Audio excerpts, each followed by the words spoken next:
Χαίρετε κυρίες και κύριοι. Καλώς ήρθατε σε μία ακόμα μηχανή του χρόνου. Σήμερα 55 χρόνια πίσω θα πάμε και θα σας περιγράψουμε μία από τις πιο αιματερές και πιο βίαιες περιόδους της ελληνικής ιστορίας. Θα σας μιλήσουμε για τα Δεκεμβριανά του 1944. Η εκπομπή θα επιχειρήσει να απαντήσει στο ερώτημα ποια είναι τα αυθεντικά Δεκεμβριανά, καθώς πρόσφατα κάποιοι μίλησαν για τα Δεκεμβριανά των μαθητών, με αφορμή τα γεγονότα μετά τη δολοφονία του 15χρονου Αλέξη, τις ταραχές στο κέντρο της Αθήνας και τις συγκρούσεις αστυνομικών και διαδηλωτών. Ο Δεκέμβρης του 1944 κόστισε τη ζωή σε χιλιάδες ανθρώπους και άνοιξε την πόρτα του εμφυλίου πολέμου. Τα αιματηρά γεγονότα του 1944 διαδραματίζονται σε μια Αθήνα που μόλις έχει απελευθερωθεί από τους Γερμανούς και υποδέχεται τους Άγγλους. Στην διαδήλωση της εποχής στην Αυθόρμητη βλέπουμε το πανό που κρατούν μικρά παιδιά, νεολαίοι της εποχής. Καλώς μας ήλθατε σύμμαχοι, στο άκρο αριστερά πάνω στη φωτογραφία. Εγγλέζοι και αντάρτες του Ελλάς παρελάβουν ως απελευθερωτές. Μετά τη συμφωνία της Καζέρτας, στρατιωτικός αρχηγός στην Ελλάδα οριζόταν ο Βρετανός στρατηγός Σκόμπι, τον οποίο εδώ θα δούμε σε μια ιστορική φωτογραφία της εποχής, μαζί με τον Γεώργιο Παπανδρέου, ο οποίος είναι ο πρώτος πρωθυπουργός της κυβέρνησης Εθνικής Ενότητας. Τα πρώτα σύννεφα θα έρθουν όταν το ΕΑΜ, που συμμετέχει στην κυβέρνηση με 6 υπουργούς, θα διαφωνήσει με τη σύνθεση του νέου στρατού. Τότε ο στρατηγός Σκόμπι στέλνει τελεσίγραφο στις αντάρτικες ομάδες να παραδώσουν τα όπλα τους μέχρι τις 10 του μηνός. Το ΕΑΜ απαντά όχι. Όχι στον αφοπλισμό του Ελλάς, που πρακτικά σήμαινε τη διάλυσή του, ενώ η χωροφυλακή, η αστυνομία και η τρίτη ορεινή ταξιαρχία διατηρούν τον οπλισμό τους. Να λοιπόν το πρωτοσέλιδο, το ιστορικό της εποχής με τη φωτογραφία του Σκόμπι. Διετάχθη διάλυσης όλων των αντάρτικων ομάδων, ειδική μερίσια διαταγή του ενελάδη αντιστράτηγου κυρίου Σκόμπι. Ο τύπος της δεξιάς αναγγέλει την παραίτηση των 6 υπουργών του ΕΑΜ με διαφορετικό τρόπο. Πάνω δεξιά, το διαβάζουμε. Στον Αγύριστο. Είναι η εφημερίδα Μεγάλη Ελλάς. Το ΕΑΜ αποφασίζει στις 3 του Δεκέμβρη να γίνει μια μαζική διαδήλωση στην Αθήνα. Οι διαδηλωτές χτυπήθηκαν τότε με σφαίρες από την αστυνομία και έτσι ξεκίνησε η μάχη της Αθήνας. Είναι η αρχή μιας ματωμένης ιστορίας διάρκειας 33 ημερών.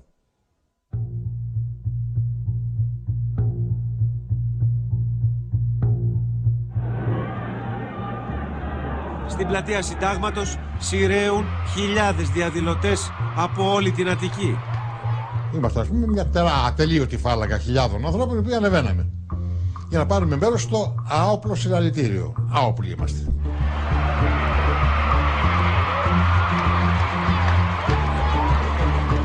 Το συλλαλητήριο καταρχήν είχε απειγορευθεί γιατί φοβόντουσαν το τι θα γίνει. Έγινε, εν πάση περιπτώσει, το συλλαλητήριο. Η απαγόρευση του συλλαλητηρίου από την αστυνομία σημαίνει ότι η αστυνομία θα πυροβολήσει τους διαδηλωτές όπως και όντως κάνει.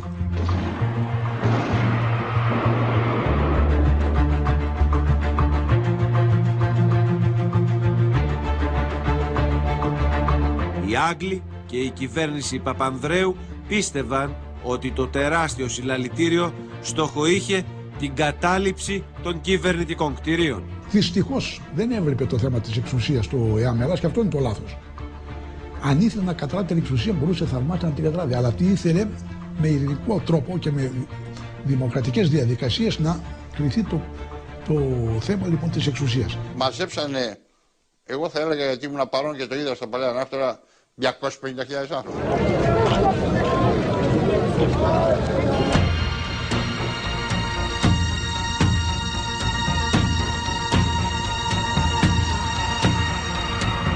Το πλήθος κρατά σημαίες της Ελλάδας, της Σοβιετικής Ένωσης και των Ηνωμένων Πολιτειών.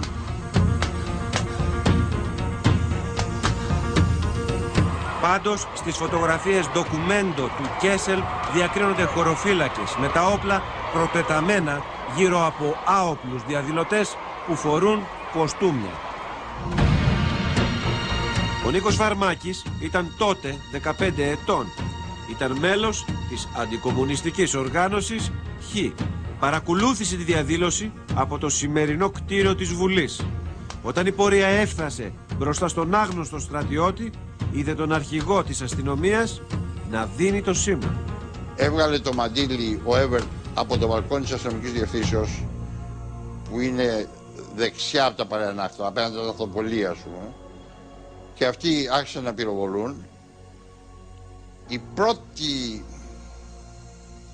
δέσμη πυροβολισμών τους σταμάτησε. Και μόλις περάσαμε το σημερινό προεδρικό μέγαρο, μόλις περάσαμε, από πάνω από τη γωνία μας χτυπήσαν με τα όπλα.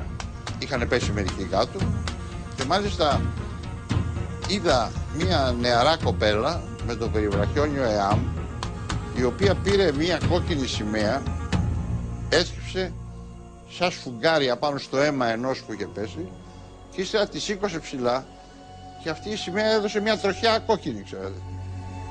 Ελάχιστες φωτογραφίες υπάρχουν από την επίθεση και τις τράβηξε ο Αμερικανός με ουκρανική καταγωγή φωτορεπόρτερ Δημήτρη Κέσελ. Σε μία από αυτές φαίνεται ένας χωροφύλακας να πυροβολεί κατά των αμάχων που έχουν πέσει στο πλακόστρωτο της πλατείας Συντάγματος. Στο βάθος φαίνονται όσοι τρέχουν να σωθούν.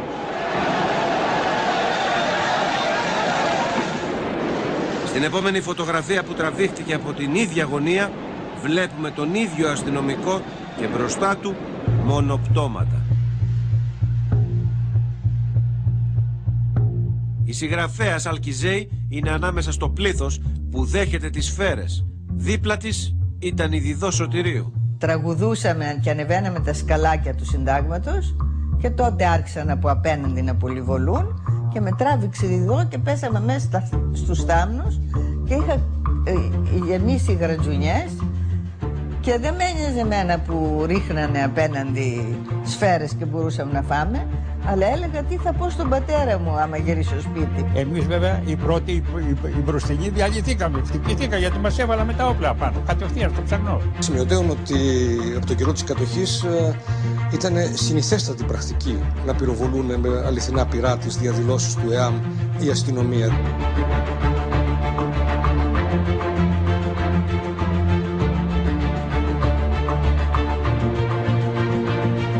Ο απολογισμός σύμφωνα με το ΕΑΜ είναι περίπου 30 νεκροί διαδηλωτές και 140 τραυματίες.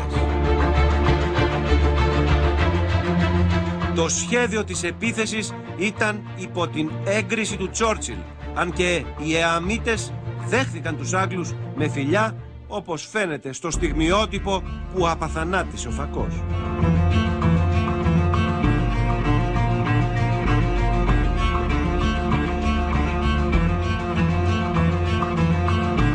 Το σπίτι του Πρωθυπουργού Γεωργίου Παπανδρέου τότε ήταν στο Σύνταγμα.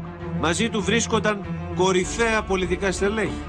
Ένα κομμάτι της πορείας φτάνει στην πρωθυπουργική κατοικία. Και έγινε επίθεση προκειμένου να συλλάβουν και τον Πρωθυπουργό και όσους υπουργούς ήταν εκεί. Εάν το πετυχαίνανε αυτό, θα ήταν άλλη τροπή των γεγονότων. Έγινε επίθεση η οποία απεκρούστη από μια μικρή δύναμη χωροφυλάκων που ήταν μέσα στο κτίριο, μέσα στο σπίτι που υπάρχει ακόμα, και 4 αξιωματικών του ναυτικού. Ωστόσο το ΕΑΜ αρνείται ότι τα γεγονότα έγιναν έτσι έξω από το σπίτι του Γεωργίου Παπανδρέου. Καμία επίθεση από την πλευρά του λαού δεν έγινε πουθενά σε κανένα σημείο. Απλώς διαδήλωνε ο κόσμος υπέρ της λαοκρατίας.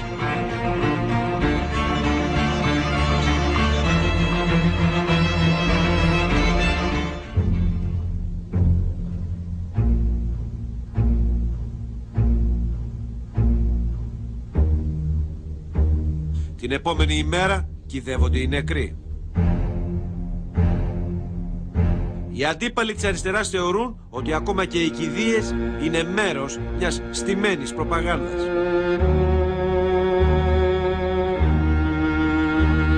Είναι η κηδεία, όπου ορισμένα φέρετρα αποδεικνύεται ότι έχουν πέτρες μέσα. Εν πάση περιπτώσει υπήρχαν και οι νεκροί βέβαια, διότι μου φαίνεται 18 νεκροί και 40 τραυματίες, κάτι το αποτέλεσμα. Το αποφασισμένο πλήθος κάνει και πάλι πορεία προς το Σύνταγμα. Στη φωτογραφία ντοκουμέντο της εποχής βλέπουμε Εγγλέζους στρατιώτες να αποθούν το πλήθος κοντά στην Ομόνια.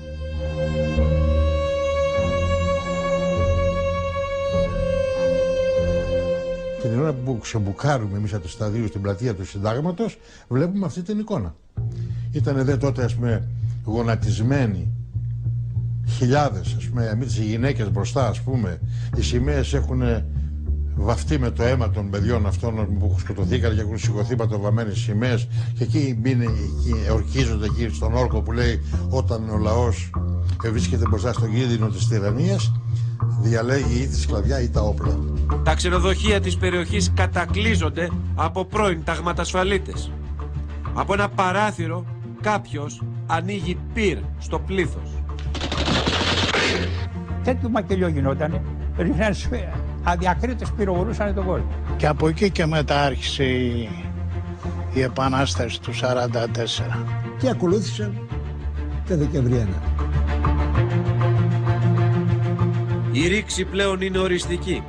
Έτσι ξεκινάει η μάχη της Αθήνας, που κράτησε 33 ολόκληρες ημέρες και κόστισε χιλιάδες νεκρούς και τον βομβαρδισμό της πόλης από τους Άγγλους. Είναι τα περίφημα Δεκεμβριανά.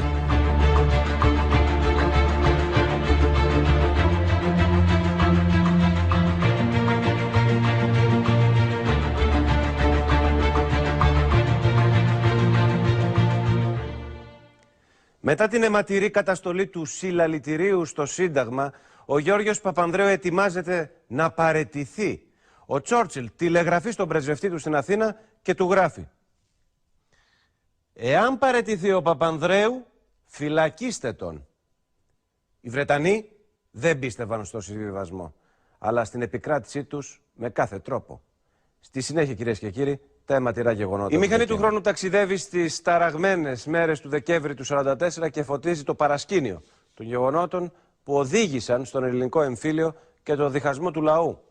Τα πρόσωπα παίζουν σημαντικό ρόλο στην ιστορία και με τη στάση τους σηματοδοτούν την εποχή τους. Δεν είναι όμως μόνο τα μεγάλα πρόσωπα της πολιτικής, αλλά και οι άνθρωποι που συνειδητά ή τυχαία βρέθηκαν στη δίνη των γεγονότων. Θα δούμε μια σύνθεση και θα σας εξηγήσουμε γιατί την έχουμε κάνει. Ο Μίμης Φωτόπουλος συμμετείχε στο ΕΑΜ. Συνελήφθη από τους Εγγλέζους και οδηγήθηκε σε στρατόπεδο συγκέντρωση στη Βόρεια Αφρική. Ο Μάνος Χατζηδάκης και ο Μίκης Θεοδωράκης στάθηκαν στο πλευρό του ΕΑΜ. Ο Γιώργος Ζαμπέτας κλήθηκε να πολεμήσει με το ΕΑΜ, αλλά όταν η μονάδα του κατέρευσε, αυτός έφυγε, αποχώρησε. Σε μια άλλη περίπτωση, δεξιά κάτω και την Τυριντάουα, η μετέπειτα σύζυγος του Κώστα Χατζηχρήστου, ηθοποιός, δέχτηκε επίθεση μέσα στο θέατρό της από ομάδες εθνικοφρόνων.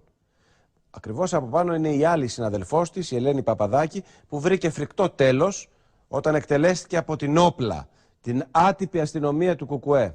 Ο ποιητής Νίκος Καβαδίας, που τον βλέπουμε εδώ, ήταν ένας από εκείνους που προσπάθησαν να τη σώσουν και μετά τη δολοφονία της αποχώρησε από την οργανωμένη αριστερά.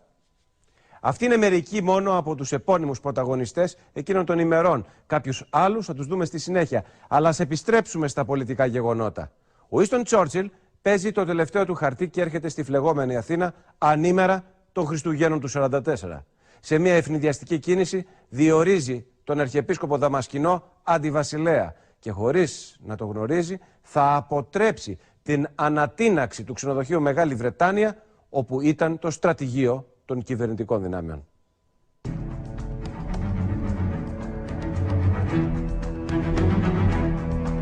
Ο Τσόρτσιλ έμεινε στο ξενοδοχείο Μεγάλη Βρετάνια. Το ΕΑΜ, κάτω από την μύτη των Εγγλέζων στρατιωτών, είχε παγιδεύσει με μεγάλη ποσότητα εκρηκτικών τους υπονόμους που έφθαναν στο ξενοδοχείο. Ο Μανώλης Γλέζος ήταν ένας από τους μαχητές που παγίδευσαν το ξενοδοχείο. Πήρα μέρος στην επιχείρηση αυτή. Εγώ μετέφερα το καλώδιο. Ακριβώς. Λοιπόν, και η επιχείρηση, καταλαβαίνεις, μέσα στους υπονόμους κράτησε ώρες ολόκληρες και ώρες ολόκληρες να γυρίσουμε πίσω. Κουβαλούσαν σε τζιβιέρες εκρηκτικά. Δεν ήταν βόμβα, ήταν εκρηκτικά. Μασούρια δυναμίτης κλπ. Και μαζί ήταν και αξιωματικός πυροτεχνουργός. Για να τεινάξουμε εκεί ήταν στην Μεγάλη Βρετανία το ξενοδοχείο, το επιτελείο των Εγγλέζων. Το ΕΑΜ όμως δεν ήθελε να ανατινάξει τον Τσόρτσιλ και έτσι γλίτωσε το ξενοδοχείο και οι κορυφαίοι Έλληνες πολιτικοί που έμεναν στη Μεγάλη Βρετανία. Τσότσιλ ήταν ένας από τους 3 μεγάλους του πολέμου. Εάν το ανατινάζαμε τη Μεγάλη Βρετανία, θα πέθαινε και αυτός οπωσδήποτε. Δεν υπήρχε με τόσα εκρηκτικά, θα γινόταν λάκα, δηλαδή τώρα θα ήταν η λίμνη εκεί. Και γι' αυτό ματαιώθηκε το σχέδιο.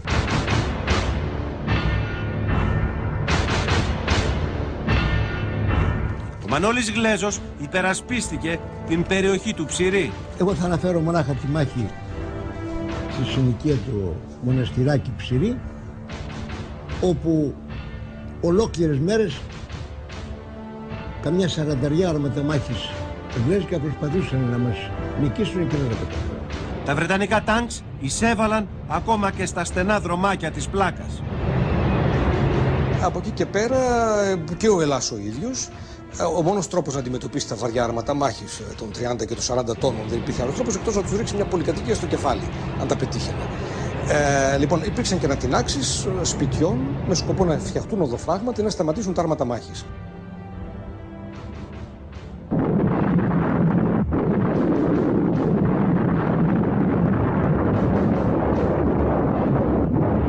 Ένα από τα σπίτια που καταστρέφονται για να γίνουν οδόφραγμα είναι του συγγραφέα Γρηγορίου Ξενόπουλου στην οδό Ευρυπίδου.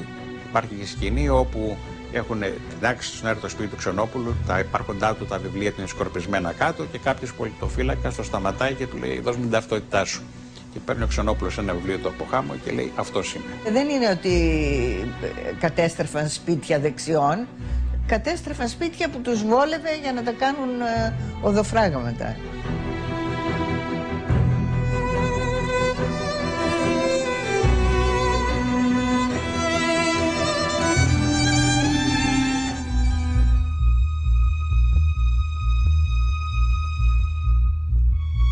Στα Εξάρχεια μάχεται ο λόγος φοιτητών του ΕΑΜ με την ονομασία Λόρδος Μπάιρον. Ο Σπύρος Τζουβέλης και οι σύντροφοί του εγκλωβίζονται σε μία πολυκατοικία. Στη γωνία Μαυρομιχάλη και Ναβαρίνη. Είναι μια πολυκατοικία που υπάρχει και σήμερα στην πολυκατοικία αυτή. Την οποία μπήκαμε μέσα, οι άνοικοι δεν είχαν φύγει, ήταν εκεί, τους κατέβασε ο λόγος στο υπόγειο και έπιασε ο λόγος διάφορα δωμάτια.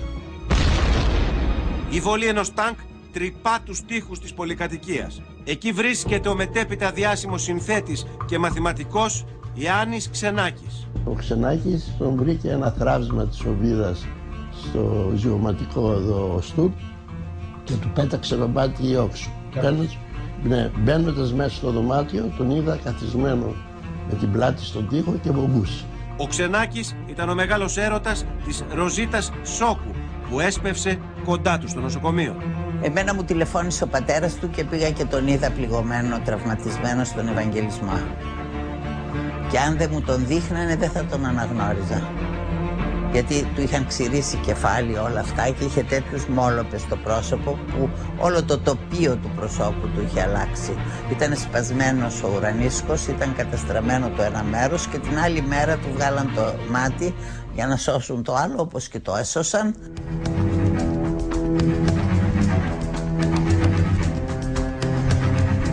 Ο Χρήστος Πασαλάρης ήταν μαχητής του ΕΑΜ. Θυμάται μία μάχη με τους Άγγλους στις αρχές της Βουλιαγμένης, στον Αγιάννη. Πήγαμε στον Αγιάννη μια φορά, η διμερία μου τέλος πάντων εκεί πέρα, για να συλλάβουμε τους Εγγλέζους. Κάτι Εγγλέζους που ήταν οχυρωμένοι σε ένα σπίτι εκεί πέρα. Και μπήκαμε την ώρα που κοιμόντουσαν. Και είχαμε εμείς τότε την τακτική να ευνηδιάζουμε. Τα κάνουμε ξαφνικά, σπάσαμε τις πόρτες, μπήκαμε μέσα, ξέρω εγώ, και τα κάνουμε απάνω τους.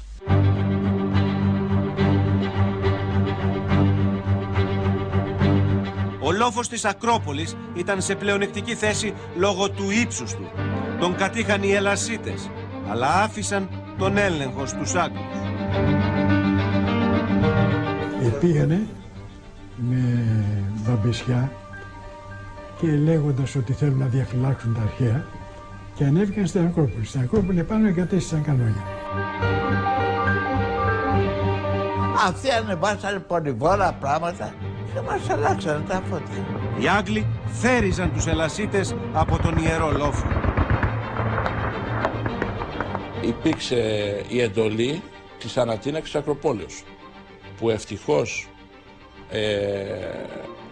ο λογοθέτης, ο δάσκαλος που ήταν στον Ελλάς, ήταν αυτός ο οποίος έλαβε την εντολή. Ευτυχώς ήταν δάσκαλος και δεν προέβη στην εντολή που του είχε δοθεί από τα ανώτερα κομματικά στελέχη να ανατινάξει την Ακρόπολη, τον Παρθενώνα δηλαδή. Δεν χρησιμοποίησαν πυροβολικό για την Ακρόπολη, αλλήμον. Οι Άγγλοι πάντως ένιωθαν σαν το σπίτι τους, όπως ο στρατιώτης σε αυτή τη φωτογραφία που απλώνει τα ρούχα του.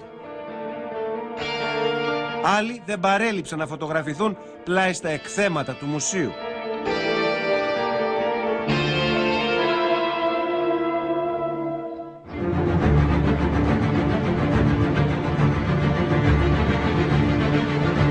Ακόμη και η Αγίου Μελετίου, αρκετά χιλιόμετρα μακριά από το κέντρο, ήταν ένας επικίνδυνος δρόμος. Ένας φίλος μου που έμενε στο Αγίου Μελετίου σκοτώθηκε από σφαίρα δέσποτη που μπήκε από το μπάνιο και το βρήκε στο κρεβάτι του. Μια αδέσποτη σφαίρα σκοτώνει τη μητέρα της Έλλης Λαμπέτη την ώρα που καθόταν στο σπίτι της.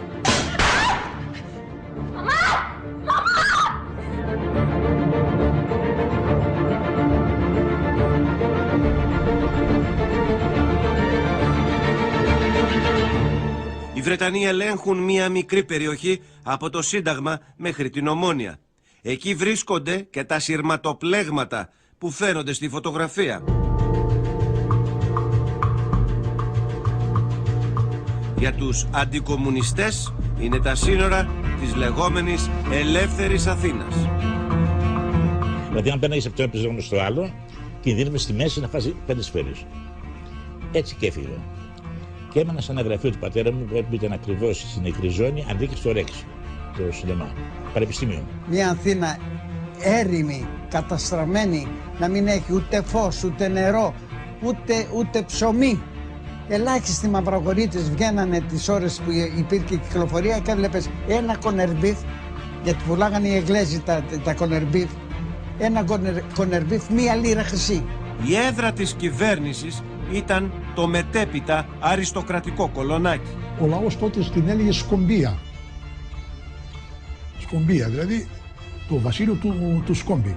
Το Κολονάκι φιλοξενούσε τότε σε κάθε δωμάτιο 7 με 8 ανθρώπους.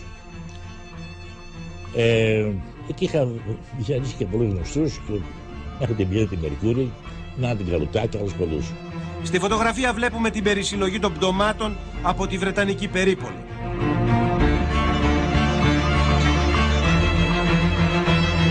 Μόνο οι νεκροφόρες κυκλοφορούσαν με σχετική ασφάλεια στους έρημους δρόμους.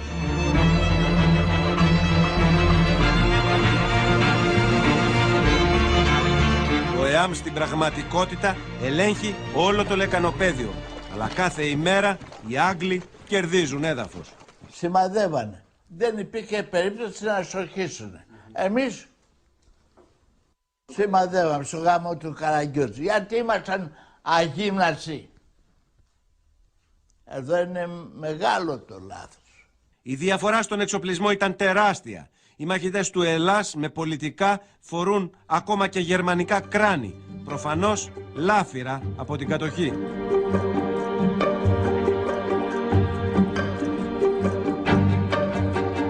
Για να μπορέσουμε να τους αντιμετωπίσουμε είχαμε βρει την εξής μέθοδο. Παίρναμε σαμπρέλες αυτοκινήτου, τις γεμίζαμε με εκρηκτικά, δυναμίτη, μασούρια δυναμίτη, φυτίλι. Ανάβαμε το φυτίλι και υπολογίζοντας το χρόνο βγαίναμε ξαφνικά και κυλάγαμε την ρόδα στο δρόμο. Δεν πετύχαινε πάντα, αλλά πολλές φορές πήγαινε κατευθείαν κάτω από το πολυβολείο και τειναζότανε. Ακόμα και με αυτά τα μέσα ο Ελλάς πολλές φορές είχε επιτυχία. Εδώ βλέπουμε ότι απέμεινε από ένα τάγκ στην οδό 3η Σεπτεμβρίου. έχουν μείνει. Που περνούσε, υποχωρούσαμε. Η συμφωνία της Καζέρτας ήταν ανεπίτρεπτη συμφωνία. Ένας όρος ήταν να μην μπει ο Ελλάς του βουνού στην Αθήνα. Και τηρήθηκε. Μπορούσε κατά την προσωπική μου άποψη να μην τηρηθεί. Οι δυνάμεις του ΕΑΜ αναγκάζονται να εγκαταλείψουν την πρωτεύουσα. Κατά την αποχώρησή τους, η αγγλική αεροπορία τους βομβαρδίζει με σφοδρότητα.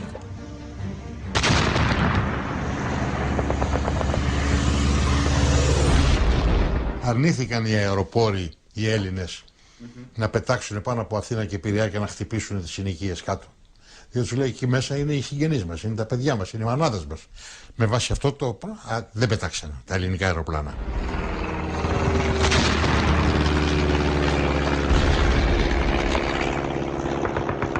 Καθαρά εγγλέζικα.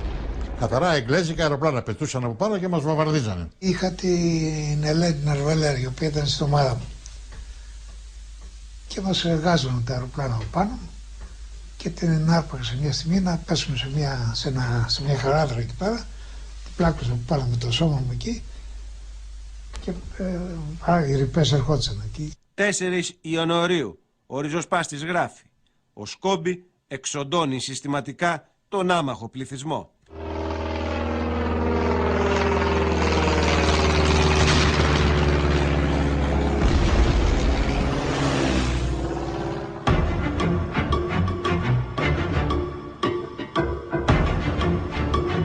Κατά την αποχώρησή τους οι δυνάμεις της αριστεράς προχωρούν σε ομηρίες, ώστε να ανταλλάξουν τους αιχμαλώτους με συντρόφους τους που είχαν πέσει στα χέρια των Βρετανών, αλλά και για να μην δέχονται αεροπορικές επιθέσεις. Γύρω στους 15.000. Δηλαδή επιφανείς οικογένειες που ανήκαν στο αντίπαλο στρατόπεδο, τις συλλάμβανε ως ομήρους, τις έστελνε στα βουνά απάνω, ώστε να τους ανταλλάξει με ανθρώπους που είχαν συλλάβει οι Βρετανοί. Είχε κάποια πρακτική αξία, διότι πιθανόν αν ήξεραν οι Άγγλοι ότι υπάρχουν και άμαχοι μαζί στις φάλακες αυτές που αποχωρούν, να περιόριζαν τους βομβαρδισμούς της επιθέσεις, πάνω το οποίο όμως δεν έγινε.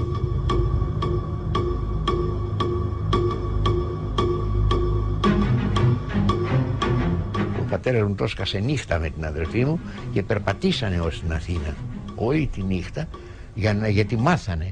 Ήρθε ο Περβολάρης μας και μας είπε απόψε θα μαζέψουν κόσμο αυτοί, του λέει του πατέρα μου. Η Ροζίτα Σόκου βρέθηκε όμηρος για λόγους οικογενειακής ευθύνης. Μπήκανε 3 παιδιά και σήκωσαν τη μητέρα μου από το κρεβάτι της με το πίσω μέρος του όπλου, γιατί ο πατέρας μου πίστευαν ότι είχε πάει στη Μέση Ανατολή και όλα αυτά. Ο πατέρας μου είχε πεθάνει το 1937.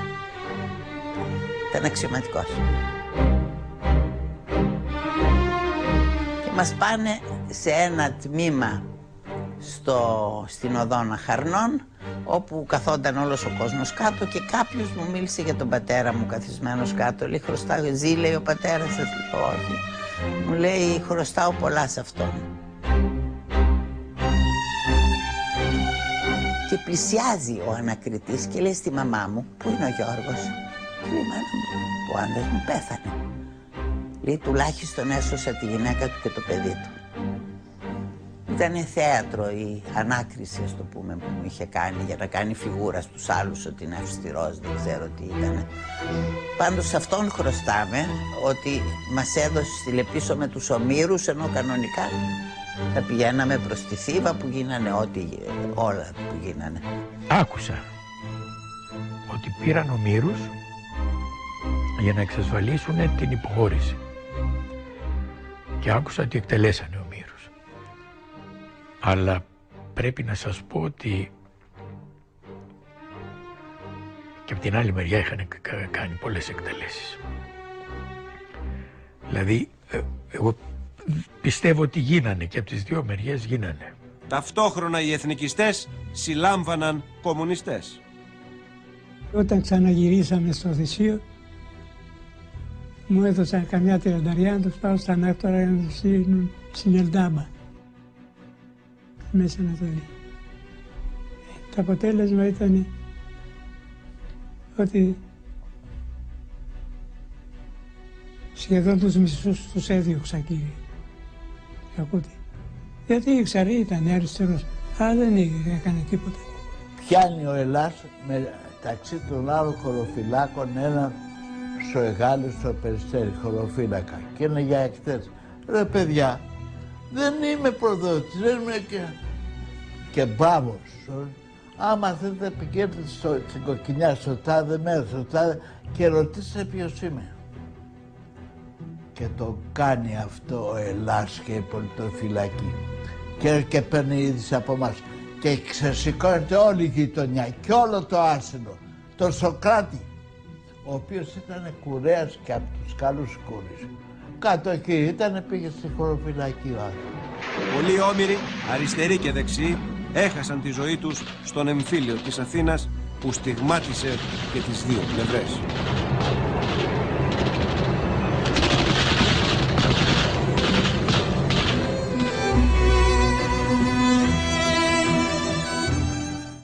Έτσι λοιπόν έχουν τα πράγματα και θα μπορούσαμε να πούμε πολλά περισσότερα.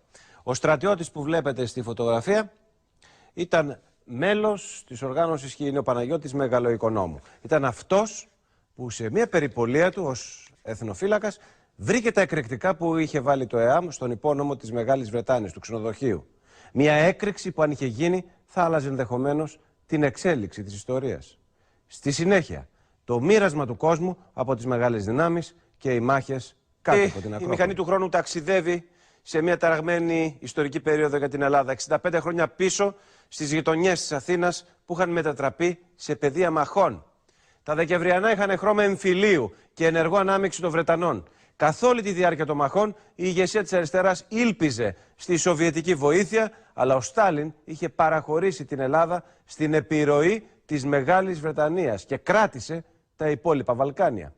Ανενημέρωτη ηγεσία του ΚΚΕ εξακολουθεί να πιστεύει ότι έχει το πάνω χέρι.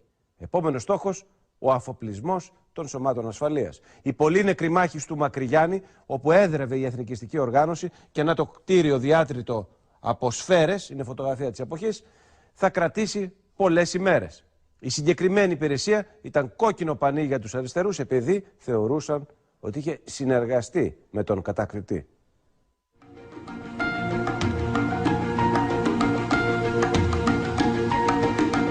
Μία από τις ελάχιστες περιοχές της Αθήνας όπου ο Ελλάς συνάντησε κάποια αντίσταση ήταν στο Θησίο. Στο λόφο του Φιλοπάπου είχε την έδρα της η εθνικιστική οργάνωση Χ του Γεωργίου Γρίβα. Ξημερώνει η Δευτέρα και πέσανε κοπάδια αυτοί, μιλιούνια και μας χτυπάγανε από όλες τις πλευρές. Κρατήσαμε μέχρι τις 3-4 το απόγευμα, οπότε κατέφθασαν οι Εγγλέζοι με άρματα μάχης, με τα σέρμας, αφού μας αφόπλησαν οι Εγγλέζοι, όλους μηδενός εξαιρουμένου, μας φόρτωσαν στα καμιόνια και μας πήγανε στα παλαιά ανάφτωνα. Οι Άγγλοι στρατιώτες σώζουν τους άνδρες της οργάνωσης Χ. Στο φυλάκιο της οργάνωσης Χ στην οδό Σόλωνος, η μάχη κρατά 4 ημέρες. Οι Χίτες αποφασίζουν να ξεφύγουν από τους Ελλασίτες πηδώντας από ταράτσα σε ταράτσα. Ο Νίκος Φαρμάκης, στέλεχος της οργάνωσης, αρνείται να τους ακολουθήσει. Όταν λοιπόν αυτοί έφυγαν και σταμάτησε η ανταλλαγή πυροβολισμών, εντωμεταξύ είχαν σκοτωθεί 6 από εμάς εκεί. Αυτοί είχαν πολύ κακή τύχη, διότι έπεσαν σε μία ενέδρα και τους έσφαξαν όλους.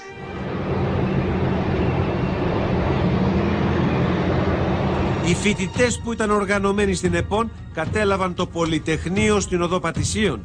Από εκεί χτυπούσαν τη γενική ασφάλεια που ήταν στην οδό Στουρνάρη. Ο Φίβος Τσέκερης, φοιτητής τότε του Πολυτεχνείου, τραυματίστηκε και βρέθηκε στα χέρια των εθνικιστών. Έμεινα μόνος μου. Και εγώ έχω 3 τραύματα. Ένα εδώ που μου είχε αφαιρέσει και ένα κομμάτι κόκκαλο. Ένα εδώ που είναι εδώ. Διαμπέρας, αλλά έσπασε το κόκκαλο στην κνήμη. Και ένα εδώ στην κοιλιά ξιστά. Στην αρχή εγώ έκανα να τον πεθάνω. Κλείσει τα μάτια μου, λέει αυτόν, λέει είναι νεκρός. Όχι, λέει ο άλλος, τον είδα που χώνησε τα βλέπω. Και βγάζει το πιστόλι αυτός να με σκοτώσει. Και τον πιάσανε οι άλλοι, άστο το κάθεμα να ψοφήσει εδώ πέρα. Και φύγανε. Ο Τσόρτσιλ με ένα ιστορικό τηλεγράφημα διατάσσει το στρατηγό Σκόμπι. Μη διστάσετε να ενεργείτε όσαν να ευρίσκεστε εις κατακτηθήσαν πόλην, στην οποία θα έχει εξαπολυθεί τοπική εξέγερσης.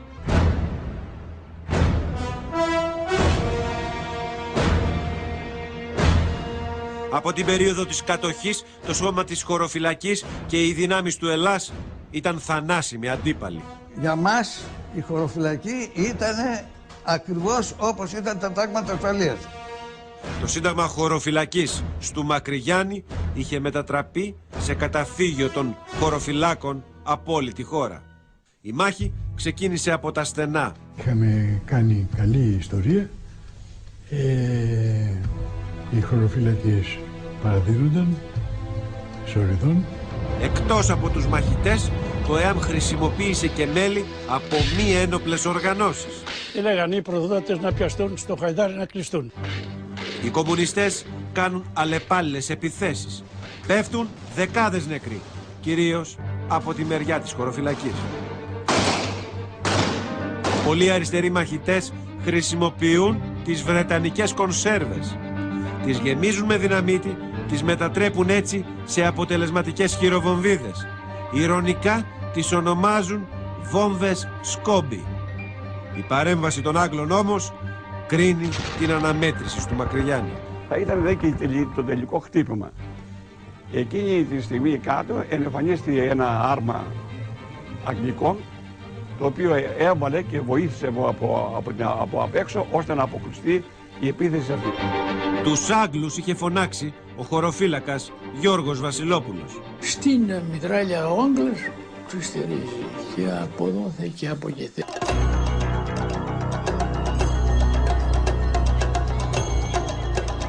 Από τις 10 Δεκεμβρίου και μετά, ο Τσόρτσιλ ενισχύει τις βρετανικές δυνάμεις. Ειδικά, η παρουσία Ινδικών στρατευμάτων στην ελεύθερη Αθήνα σχολιάστηκε από τον νεαμικό τύπο. Ανήκουστα όργια των Άγγλων, των Τσολιάδων, των Αραπάδων, κατά του αμάχου πληθυσμού. Διαβάζουμε στην εφημερίδα Λαϊκή Φωνή. Τότε βγαίνει ειρωνικά το περίφημο τραγούδι. Τα κορίτσια που είχαν πρώτα Γερμανούς, τα κορίτσια που είχαν πρώτα Γερμανούς, τώρα έχουν γλεζάκια με κοντά παντελονάκια και από πίσω ένα σύνταγμα Ινδούς.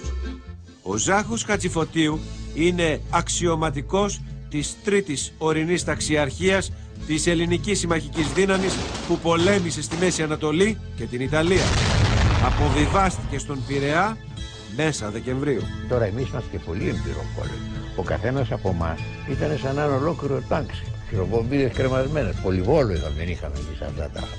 Η μονάδα του κλήθηκε να υπερασπιστεί το ρέμα του Ηλισσού ποταμού στον Αρδιτό, όπου σήμερα βρίσκεται το ξενοδοχείο Χίλτον.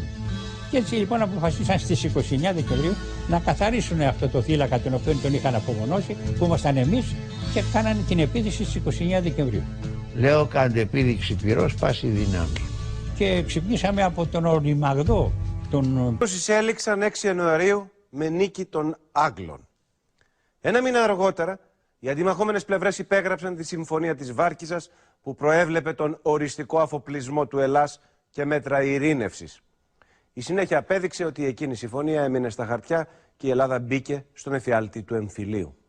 Για μία ακόμη φορά, η πλούσια ελληνική ιστορία ανέδειξε τον παρεμβατικό ρόλο των ισχυρών της διεθνούς σκηνής και τα εκατέρωθεν λάθη των πολιτικών δυνάμεων. Κυρίες και κύριοι, φτάσαμε στο τέλος της εκπομπής. Να είστε όλοι καλά.